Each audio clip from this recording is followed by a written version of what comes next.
आपण बघत आहात आपल्या हक्काचं वायस न्यूज। शिवसेना नेते उद्धव ठाकरे यांची बुलढाणा जिल्ह्यातील मेहकर आणि सिंदखेड येथे जाहीर सभा संपन्न झाली। यावेळी त्यांनी स्थानिक खासदार प्रतापराव जाधव यांचे नाव न घेता त्यांना बुजगावणं म्हणत त्यांच्यावर चांगलीच बोचरी टीका केली। यावेळी या गद्दाराचे डिपॉझिटच जप्त करून दाखवतो असा इशारा त्यांनी यावेळी दिला। तर चला बघूया नेमकी काय टीका केली उद्धव ठाकरे यांनी। परंतु त्या अगोदर आपण आपल्या हक्काचं वायस न्यूज चॅनल सबस्क्राईब केलं नसेल तर अगोदर आपण आपल्या हक्काचं वायस न्यूज चॅनल सबस्क्राईब करा आणि हो, बेलचं बटन दाबायला विसरू नका। आणि इथला गद्दार त्याला तरी काय करायचं? आपण किती वेळा त्याला खासदार करायचं? किती वेळा करणार? जशी ती एक म्हण आहे ना, खाल्ल्या मिठाला जो जागत नाही तसं जो दिल्या मताला जागत नाही तो गद्दार तुम्ही पुन्हा डोक्यात घेणार? ही गद्दारी केवळ माझ्याशी नाहीये। अरे मी काय नव्हतं दिलं तुला, परत परत परत पहिला आमदार केलं होतं शिवसेना प्रमुखांनी, मग तुला खासदार केलं।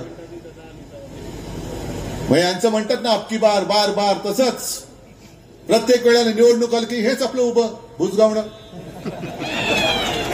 तुम्हाला काय वाटतं? म्हणजे त्या गद्दाराला काय वाटतं? शिवसेनेमुळे ही सगळी जी ज्वलंत राष्ट्रप्रेमी हिंदुत्ववादी लोक आहेत तुम्हाला निवडून देत होती। हा बुलढाणा काय तुमच्या सातबाऱ्यावरती लिहिलेलं नाहीये की बुलढाणा मतदारसंघ म्हटल्यानंतर त्याच्यावरती कोणी उभंच राहणार नाही, कोणी जिंकणारच नाही। या वेळेला सुद्धा डिपॉझिट जप्तच करून दाखवतो आणि तुम्हाला ते करावंच लागेल।